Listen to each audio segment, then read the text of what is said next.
নমস্কার বন্ধুরা, মিনিস কিচেনে তোমাদের আর একবার স্বাগত জানালাম। আজ আমি তোমাদের বানিয়ে দেখাচ্ছি শাহি মিল্কি পানির। এই রেসিপিটা বানানোর জন্য আমি এখানে নিয়েছি হাফ বাটি চালমগজ, হাফ বাটি কাজু বাদাম, 2 চামচ টমেটো কেচাপ অনিয়ন গার্লিক ছাড়া, 2 চামচ পোস্ত, হাফ চামচ গোটা গোলমরিচ, 4-5টা তেজপাতা, 2 ইঞ্চের মতো আদা, 5-6টা কাঁচা লঙ্কা গোটা, 4টে গোটা শুকনো লঙ্কা, হাফ চামচ সাজিরে, 1.5 চামচ চিনি, 1 চামচ নুন। এছাড়া আমি নেব হাফ কাপের মতো যে কোনো রকম রিফাইন্ড অয়েল। তোমরা চাইলে এখানে বাটারও ইউজ করতে পারো। আর 400 গ্রামের মতো ফ্রেশ পানি, 1 চামচ কাসুরি মেথি। সমস্ত বাদাম এবং পোস্তটাকে আমি ঠান্ডা জল দিয়ে 2 ঘন্টার মতো ভিজিয়ে রাখবো। ভিজে যাওয়ার পর আমি এগুলোকে একসাথে একটা পেস্ট বানাবো। জল ঢেলে বাদাম এবং পোস্ত আমি ভেজাতে দিলাম 2 ঘন্টার মতো। ছোট গ্লাসের 1 গ্লাস দুধ নিয়ে নিলাম। পানিরটা সমান সাইজের কিউব করে আমি কেটে নিচ্ছি।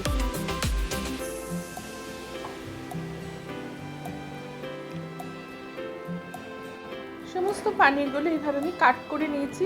এবার একটা গরম জল বসাবো, ওর মধ্যে 10 মিনিট পানিরগুলো দিয়ে রাখবো। সমস্ত পানিরগুলো আমি এক একটি কিউবের মতো করে কাট করে রেখেছি। এবার পানিরগুলো একটু ঈষদুষ্ণ জলের মধ্যে 10 মিনিট ভিজিয়ে রাখবো, এতে পানির সফট হয়। গরম জল ঢেলে দিলাম আর ঢাকাটা দিয়ে দিলাম। ছোট ছোট করে আদাটা কুচি করে নিলাম যাতে আমার পেস্টটা স্মুথ হয়। মিক্সচারটা বানানোর জন্য ভিজিয়ে রাখা বাদামগুলো আমি এক এক করে দিতে থাকলাম। কাজু বাদাম, চালমগজ,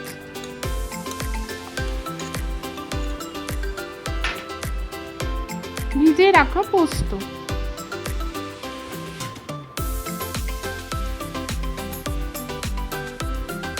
আদা কুচি। আমি এই সমস্তটা দিয়ে ব্লেন্ড করে নেব, কারণ আমার একটা মশলা এখানে পেস্ট করতে হবে। আমার মিশ্রণটা পেস্ট করে এরকম হলো। এবার আমি ফ্রাই প্যান গরম করব। ফ্রাই প্যান গরম হয়ে গেছে, আমি কাসুরি মেথিটা দিয়ে একটু নেড়ে নেব। হাফ কাপ তেল দিয়ে দিলাম। পানিরের জলটা ফেলে দিলাম। 10 মিনিট হয়ে গেছে। এবার আমি একটু লঙ্কা গুঁড়ো দিচ্ছি আর একটু নুন দেব। নুন ছড়িয়ে দিলাম। তেল গরম হয়ে গেছে। আমি পানিরটা যেটা লঙ্কা গুঁড়ো আর নুন মাখিয়ে রেখেছি হালকা ফ্রাই করে নিচ্ছি।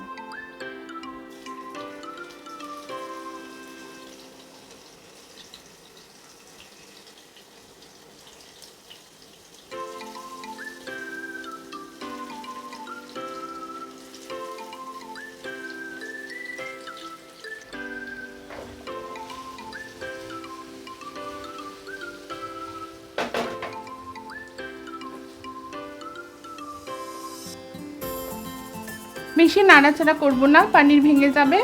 একবার এপিট ওপিট হালকা গোল্ডেন করে ফ্রাই করে আমি তুলে নিচ্ছি।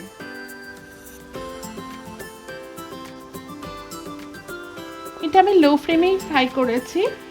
পানির কিন্তু ফ্রাই হয়ে গেছে, আমি এটা তুলে নিচ্ছি।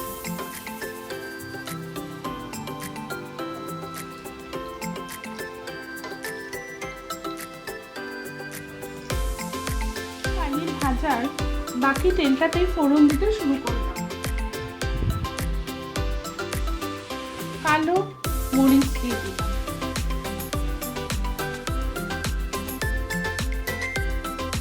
সাজিরে দিয়ে দিলাম, শুকনো লঙ্কা একটু ফাটিয়ে দিয়ে দিলাম, গরম মশলা দিয়ে দিলাম, তেজপাতা দিয়ে দিলাম।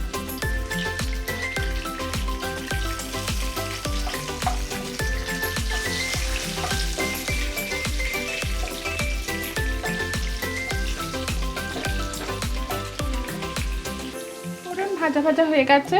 সুন্দর ভরভরে গন্ধ বেরিয়েছে। আমি আঁচটা মিডিয়াম ফ্লেমে রেখে করছি। আমি এবার বাদামের পেস্টটা দিয়ে দিচ্ছি।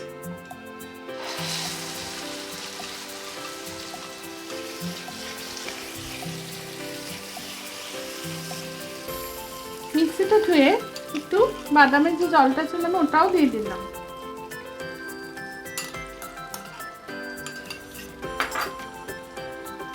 টমেটো সস দিয়ে দিলাম।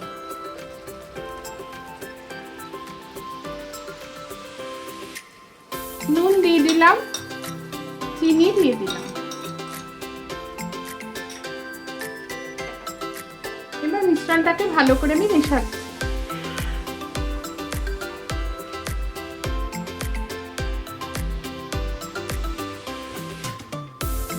আমি ফ্লেমটা একটু জোরে করে দিয়েছি, কারণ আমাকে এই মশলাটা একটু কষাতে হবে, যাতে বাদামের এই পেস্টটা থেকে তেল ছেড়ে দেয়।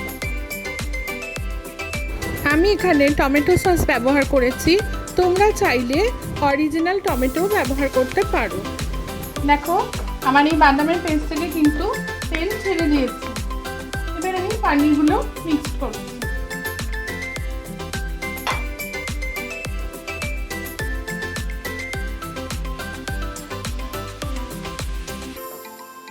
সমস্ত পানিরগুলো বাদামের পেস্টের মশলাটার সাথে আমি এপিট ওপিট করে মিক্সড করে নিচ্ছি।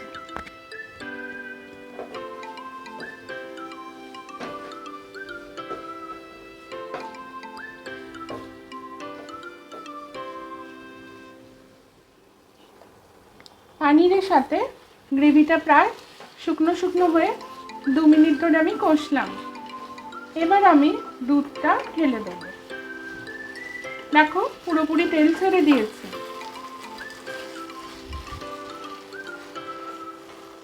ঢেলে দিলাম।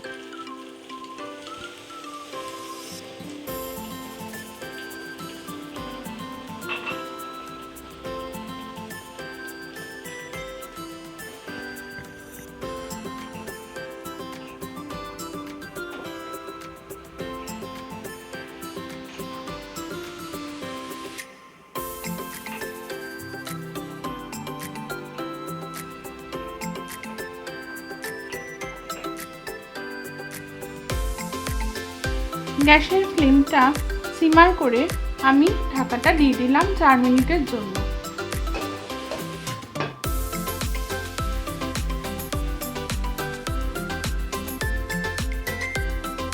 ঢাকাটা খুলে দিলাম, 1 চামচ ঘি ছড়িয়ে দিলাম।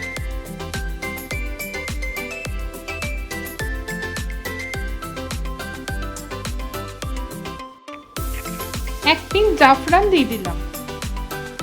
এবার যে মেথিটা আমি ভেজে রেখেছিলাম, কাসুরি মেথি পাতাটা, ওটা আমি দিয়ে দেব। হাতে একটুখানি এরকম ভাবে নিয়ে এরকম ভাবে ঘষবো, গুঁড়ো গুঁড়ো হয়ে গেল।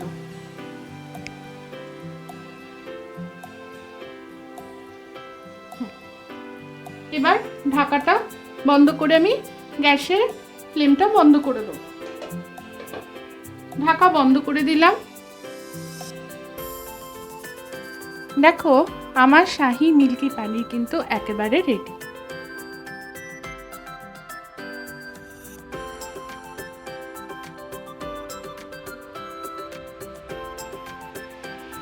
আমার পানির কিন্তু একেবারে রেডি। তোমরা বাড়িতে রেসিপিটা ট্রাই করো। যদি তোমাদের ভালো লেগে থাকে তাহলে আমাকে কমেন্ট সেকশনে জানিও। আর প্লিজ আমার চ্যানেলটা সাবস্ক্রাইব করো। ভালো থেকো, সুস্থ থেকো। আবার আসবো নতুন ভিডিও নিয়ে। নমস্কার।